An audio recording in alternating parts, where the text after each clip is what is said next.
Hello team, welcome to another ATP Geopolitics video with myself, Jonathan M.S. Pearce. This is a Ukraine war news update, first part thereof for the 5th of July 2025. I'm doing this at least several hours earlier than I normally would. Just a bit of housekeeping before we get into the stats. I'm off on a catamaran on the Solent today with a bunch of people with MS. It's like some accessibility day out on the seas. And we've had beautiful weather for the last 10 days. We've got beautiful weather for the next 10 days. And today is the only blip in the calendar where it's absolutely horrible. Really windy, raining. Yeah, brilliant. Thanks. My only day out. My only day out where I require the weather.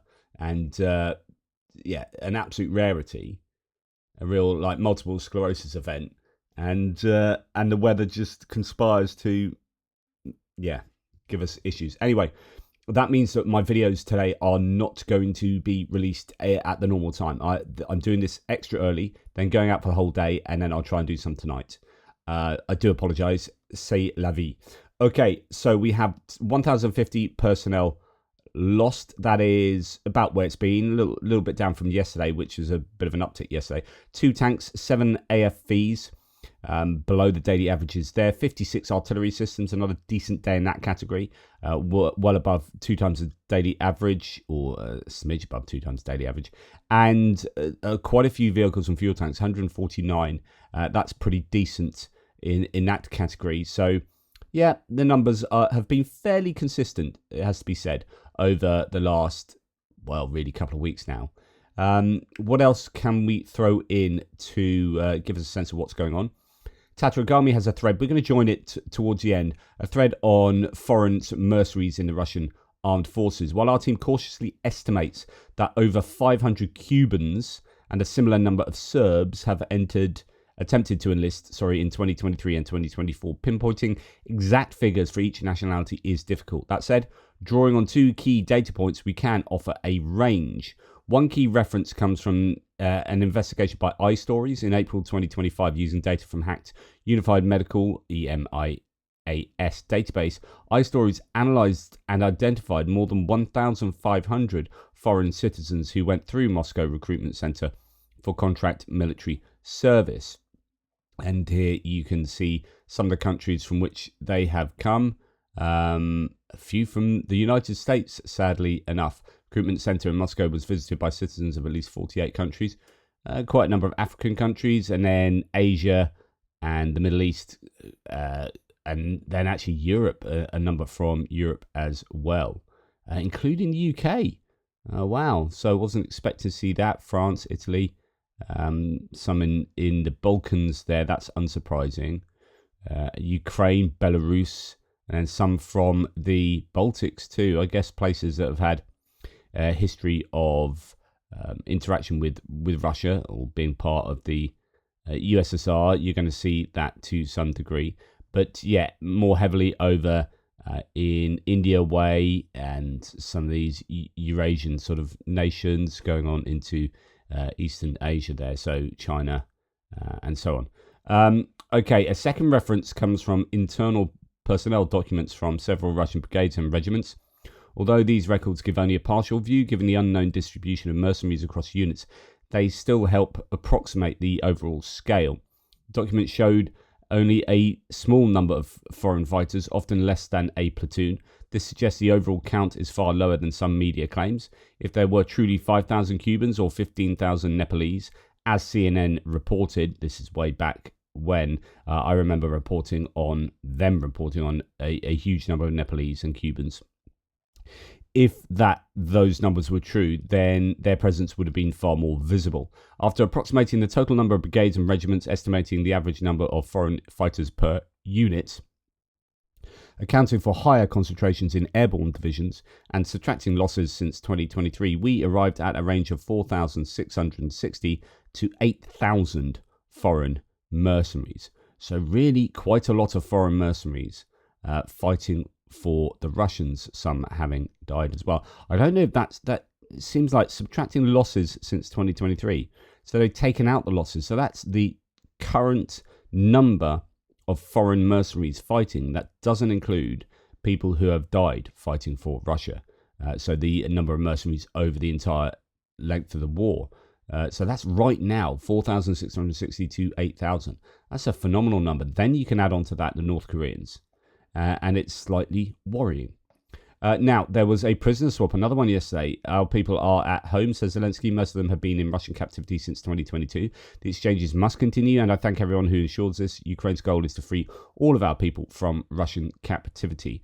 So a range of ages there, and people who have been in captivity since 2022, now finally free and at home. So that's really good news for them, really good news for their family and friends. Okay, I don't quite know what happened here, but quite an incredible claim. Russian Telegram channels report that a convoy of Russian military vehicles burned down in Lipetsk region of Russia. So this is a fair distance from Ukraine. According to them, a civilian truck crashed with the convoy, starting a fire. About 10 vehicles burned down. Wow. No reports here saying convoy of Russian military vehicles went up in flames on the M4 highway near Yelets in the Lipetsk region after a collision involving a civilian Ozon truck. The fire destroyed an Akhmat vehicle, 5 UAZ trucks, and a cargo hauler. 7 vehicles in total. 1 Russian soldier was injured. I mean, that's done an amazing job for the Ukrainian armed forces. That one crash resulting in the destruction of 7 military vehicles. Quite incredible. Anyway, here we have from yesterday concerning news from Kryvyi Rih in Dnipropetrovsk region. 6 people have been injured after civilian infrastructure was hit this lunchtime, said Tim White yesterday. 5 have been admitted to hospital, but none seriously injured. The worry is that the city was hit with an aerial bomb, and it could have been one of these Grom bombs, these hybrid rocket drone type bombs. Kryvyi Rih is more than 70 kilometers from any area held by Russia. For an aerial bomb, even a new Grom 1 to reach Kryvyi Rih indicates Russian bombers are flying very close to the front line, which in turn proves Ukraine may have run out of air defense missiles. Thanks, Donald. So some real issues there in Kryvyi Rih.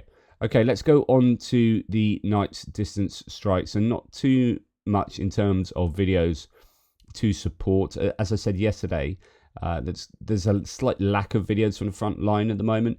Just in the sources I use, there's so much talk about Donald Trump phone calls with Putin and so on and so forth that it seems to have strangled the bandwidth somewhat in terms of supporting evidence. So we're going to see the official claims are that 322 Shahed drones and other similar drones were thrown into Ukrainian airspace last night. That's a vast number. 292 were taken out, 157 taken out by conventional means, 135 by electronic warfare, and that suggests a pretty good interception rate. But another night, really heavy night of drones, although there's relatively little being reported about battle damage assessment strikes in Ukraine. There's far more being reported about what Ukraine have done overnight in Russia. This may emerge throughout the day. It's early. Normally, I'd have another 2 hours of compiling my sources and data synthesis, but I'm without that at the moment, so it's a bit of an early one. But that's how I see it at the moment. Now, this was announced yesterday. Robert Brovdi, so Magyar, announced that there will be 1,000 units per day. So he warns of increased Russian Shahed drone attacks. We saw 539, and last night 322. That's a huge number of drones on each night. Brovdi is one of many saying that it will increase. It will increase to 1,000 a day. That's what they are intending to do. Under the pressure of increasing mass use by the enemy of a cheap but everywhere accessible Shahed, there will be 1,000 launched units per day and more, he said on social media. I'm not scaring anyone, saying his warning is based on intelligence analysis. Meanwhile, Kyiv is considering relocating drone production amid the increased threat of Russian attacks. Ukraine has also sought to expand its own defense production abroad, reaching key agreements with allies in recent weeks, and this is absolutely the case. So I don't think there's any coincidence that we have seen the Ukrainians reach a co-production deal of localizing production of drones in other countries with the US, a company in the US, a company in the UK, with Denmark. At least 3 nations will be producing drones outside of Ukraine, possibly as an attempt to safeguard the production of those drones so they will not be struck, as the military industrial complex is no doubt under a lot of pressure inside Ukraine. The Russians are going to be aiming for that every night, and where we don't hear about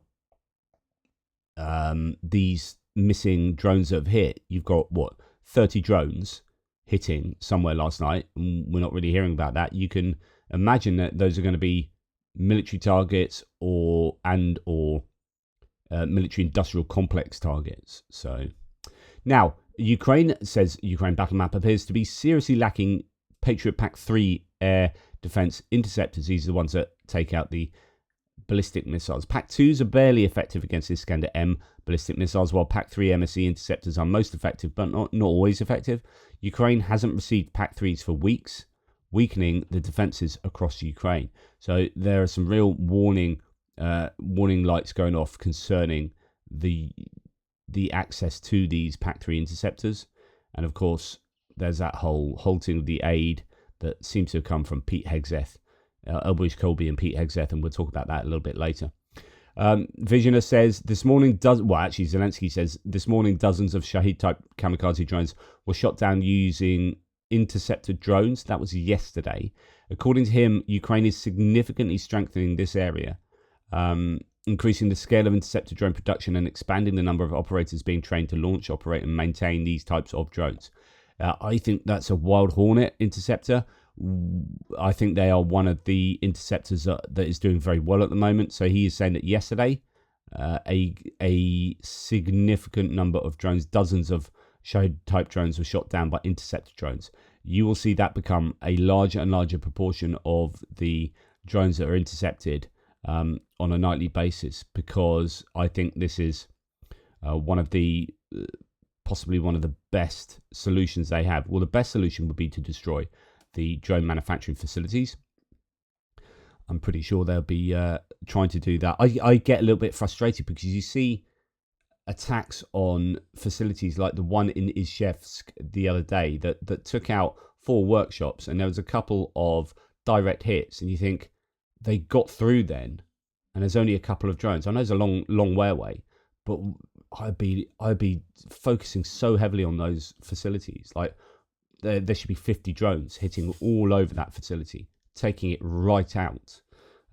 So there must be a reason why they aren't able to do that, or they're not deciding to do that. I don't know. Right. So there was that strike yesterday. Don't know if it was a missile. I mean, the claim from Tim White is this was a guided glide bomb, but you got Dnipro, Kryvyi Rih. Number of injured in the evening attack rose to 8. 3 of the wounded are in hospital. Fires are now being extinguished. 2 apartment blocks, a hotel and a school were damaged in that guided glide bomb attack, if it was indeed that, or from one. Right, onwards and upwards. Okay, so now we're on to what took place last night in Russia.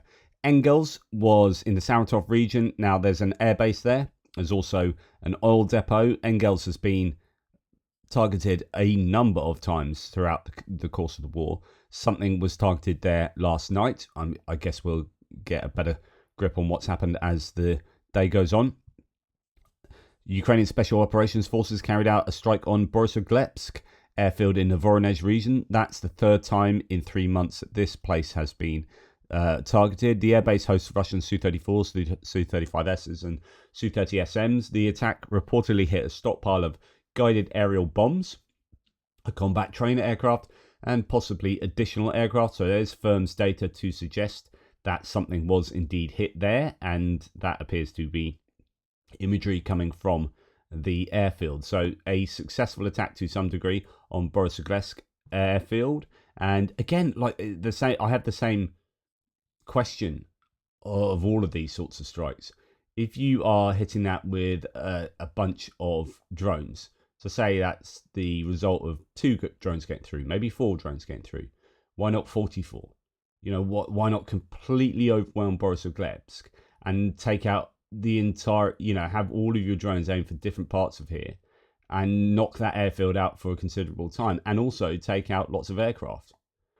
But there seems to be this spread. Like, we're going to have 3 drones there, 5 drones there. I don't know if this is truly what happens, but it seems to be what happens, and I'm a little bit unsure as to the validity of that kind of approach.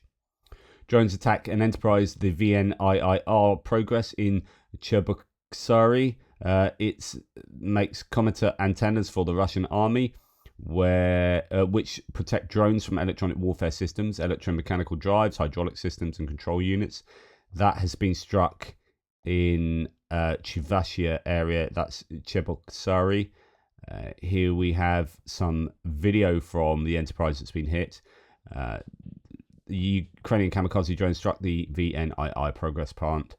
So there you go. That was hit last night. In fact, you can see that being hit. Here's a video of a drone, and is that the Luty drone with the double tail out the back? It's yep, I think it is.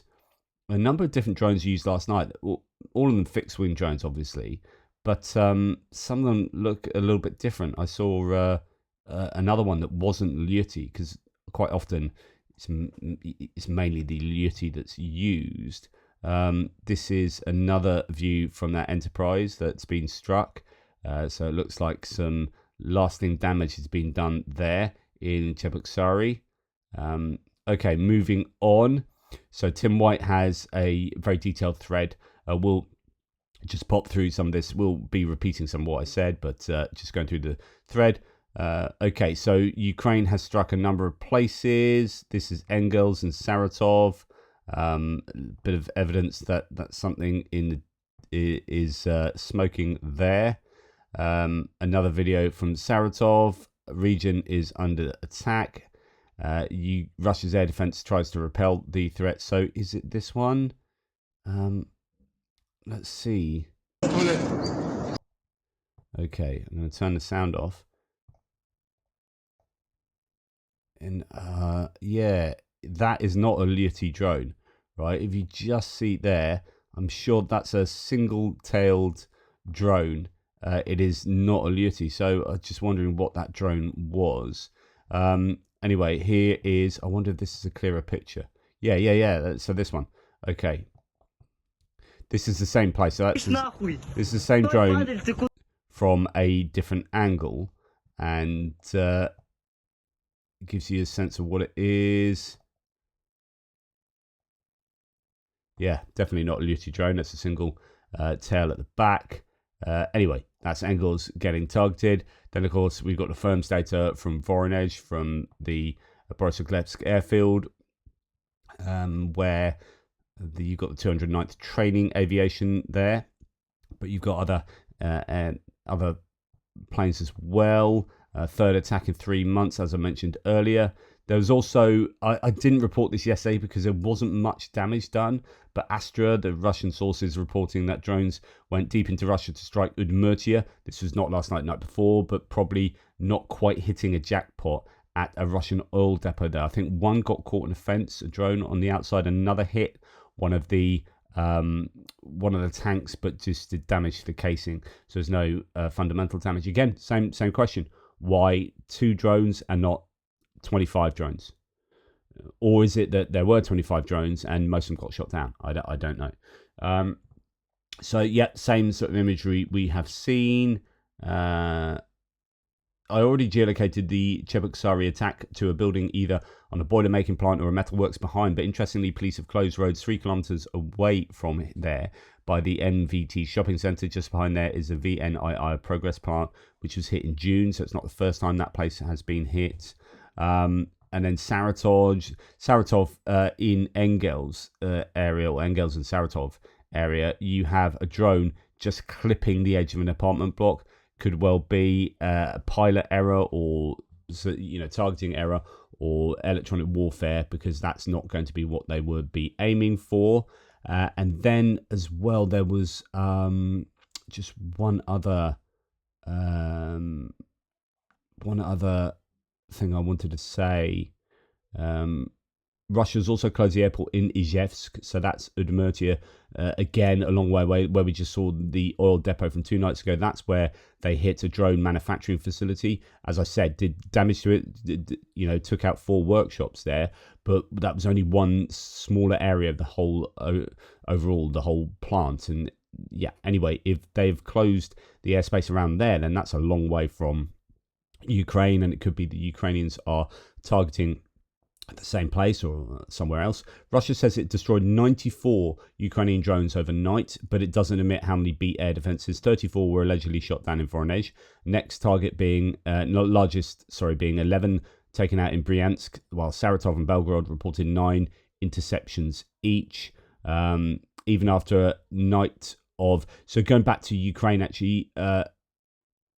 air defenders are required again in Khmelnytsky in the west of Ukraine. Khmelnytsky is where you got the Staro-Konstantinov air base, which, here, it is of course very likely Russia still tries to hit Ukrainian aircraft, including F-16s, in secure bunkers in Staro-Konstantinov, but the latest drone has also been obliterated. So I think that's a very common, Staro-Konstantinov, very commonly targeted place in Ukraine. It's to the west. A busy night all round for both sides, with Ukraine doing quite a lot in Russia. But as I say, we're going to have to wait a little bit to see exactly how much damage was done. Right, let's just move on. So what happened yesterday as well is just over the border in Shebekino in Belgorod region, the Ukrainians hit a chemical plant. This could have been hit by something far less long range, like these long range drones we've been focusing on. So I don't know what hit here, but there was some pretty significant, certainly significant smoke coming from this chemical plant in Shebekino. And that's an absolutely striking picture, isn't it? And here we have the imagery, the video of it on fire, and that was, very seriously on fire. So I don't know what the significance of that plant was for the military, but it was certainly targeted yesterday, and it was burning pretty significantly. On July the 3rd, so going back a couple of days, couple of nights, Ukraine's defense forces struck the command post of Russia's 8th Combined Arms Army for the second time. So this was a place where they hit the command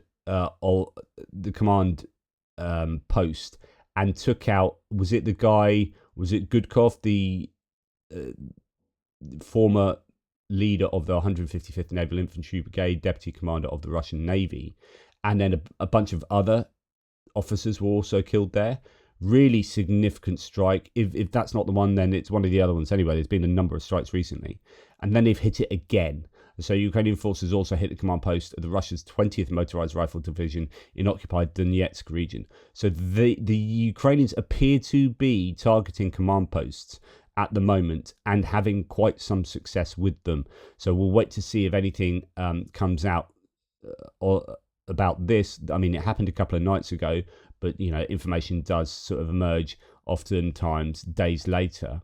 The massive strikes on Kyiv the other night, where there were 550 munitions in total flying mainly at Kyiv, resulted in obviously a lot of shoot downs. Here we have a Russian drone floating down the river in Kyiv, the Dnipro River, showing actually how light these drones are, and how they are made oftentimes of things like foam, so that they are not providing too much of a radar footprint. That's just happily floating down the river. I wouldn't want to be the diver that has to go and get that out in case it explodes in my face. Then I reported this in my live stream yesterday with Tim White. Several Gerbers with cameras, CRPA antenna, and a radio modem were shot down over Kyiv. So this is again that same night. Gerber in Kyiv means that there is a radio repeater somewhere nearby, according to Flash News. So that's an important point. So in order for this particular drone, with the cameras and the antenna that it has fitted, it can't. So video transmission 300 kilometers to Russia is unrealistic, and even 100 kilometers to Belarus, which is near it, is unlikely at this range. So that needs to be bouncing off somewhere more local. And that is a bit of a worry if you've got Russian repeaters set up somewhere in Ukraine on the way to Kyiv to allow this kind of these kinds of drone attacks. That's really worrying. And also worrying, the SBU found Chinese-made components in a Russian Garand drones used on the 4th of July attack on Kyiv. The parts were marked as produced by Suzhou Ecod Precision Manufacturing in Zhengzhou, China. The SBU is investigating the strike as a war crime and gathering evidence. So there you go. That is a rather telling print there. And the Ukrainians are no doubt going to be looking into that and going back to the Chinese and say, hey, what's going on here? This ain't cool. Right, now on to other bits and pieces. So we're going to start with 3 NATO countries begin inspections of Russian tankers in the Baltic Sea. That's Germany, Denmark and Sweden. Good news there. And in fact, Sweden and Denmark have joined Germany in requiring insurance documents from tankers passing through their waters in the Baltic Sea in an effort to crack down on Russia's shadow fleet. Ships without proper insurance will be added to blacklists by the US, the UK and the EU. Hopefully the US is joining in there. That would be fantastic. More bad news for Russia, says the analyst. Major oil companies Lukoil and Rosneft have told contractors with existing projects and work underway not to submit invoices for 45 days. Both companies said that they were short of cash and unable to pay as promised. When it reaches a point big oil can't pay its bills, the problems aren't cracks in the system. They're becoming fissures. During the past week, an increase in fraud stops on private customer accounts at banks has been noted. These are a device to prevent people withdrawing money from their accounts because the bank doesn't have the cash on hand. Already limits equal to 550 euros a week have been unofficially implemented. You can't take out more than that in cash. In many cases, a fraud stop prevents any withdrawal. Russia is more of a cash society than a debit card one, especially in the regions with poorer areas. The credit card companies are also increasing the amount of time they take to pay the business the money they take off the customer for goods supplies. Rather than 24 to 48 hours, it's now as long as 2 weeks. On Thursday, Elvira Nebulina, who's head of the bank, the central bank, said it would take at least 1 to 2 years after the war ends to correct the labour shortages and return industry to a level of pay that was sustainable, basically saying that the factory wages in the war industries are unsustainable. She also implied quite directly that the need to cut pay was urgent because it fueled inflation. There was also veiled criticism of the military bonus system. On that, Medvedev announced that the first half of the year Russia had recruited 210,000 men. I reported that yesterday. Ukraine announced that it killed or captured 230,000 in the same period. That's a $6.3 billion in recruitment bonuses and as much again in death benefits just for the half year. So if those figures are correct, and if Medvedev is saying, look how good we are at recruiting, we've recruited 210,000 men, if that's true, that's a massive cost because of all the sign-on bonuses that they're having to offer to attract the people to fight for them.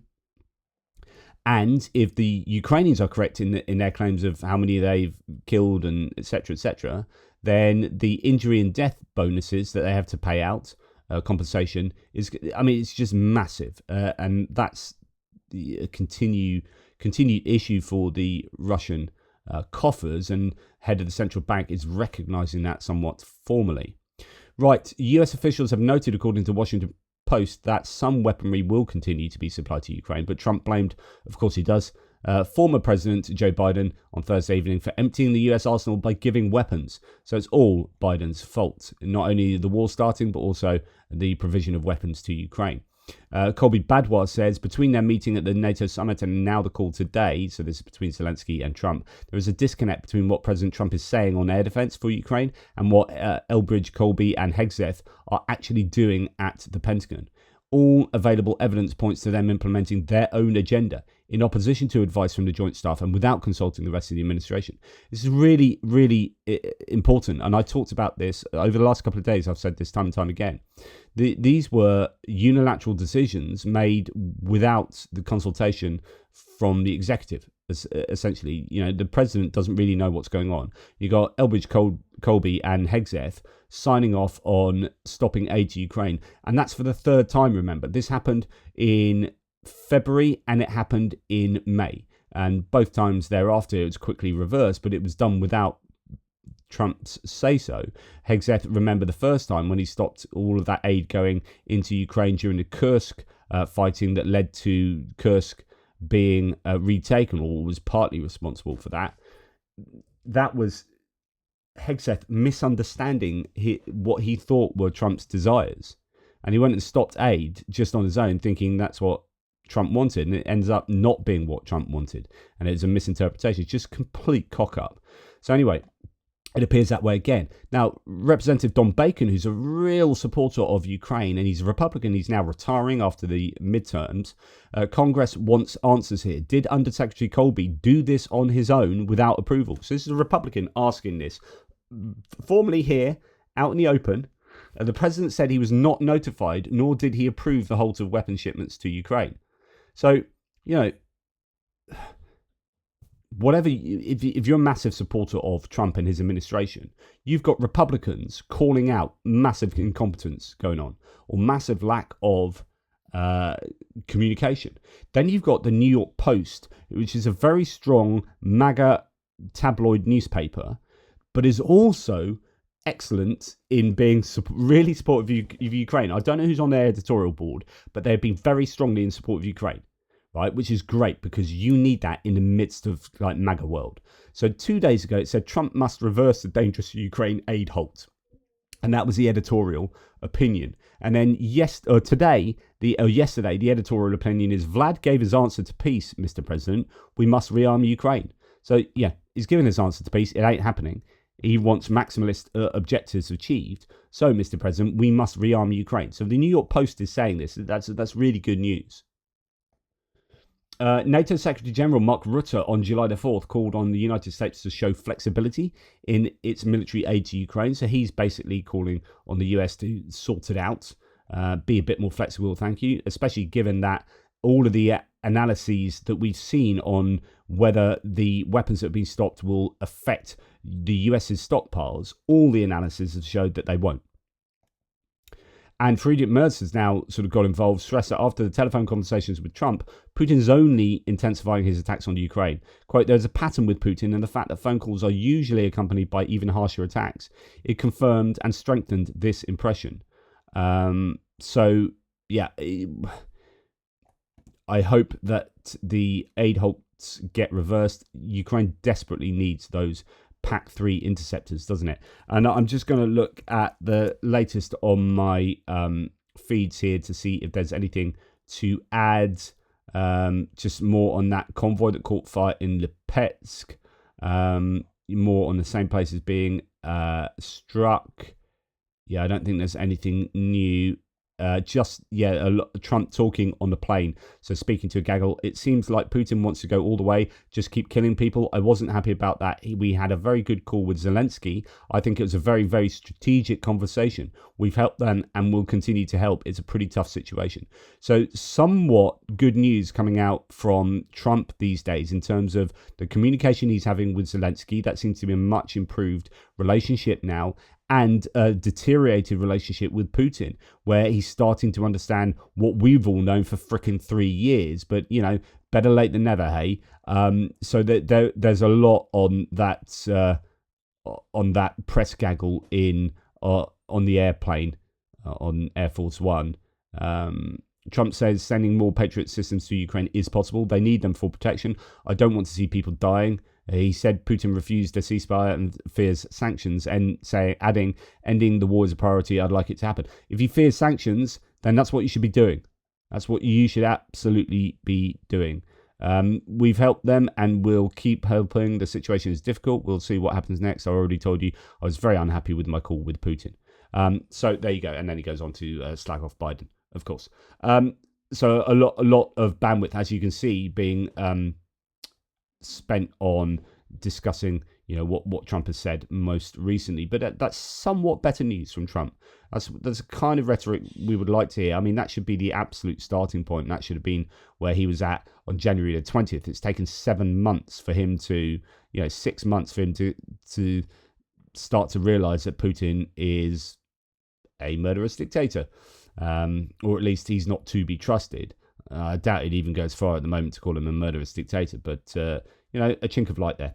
Anyway, that's enough from me. Thank you very much for watching. As I say, I am going out for the day. I'm going to be on the choppy waters of the Solent. I hope the winds die down. Goodness me. So wish me luck there. But more importantly, wish the Ukrainians luck in Ukraine as they continue to fight off the murderous advances of that genocidal dictator. Take care, and I'll speak to you soon.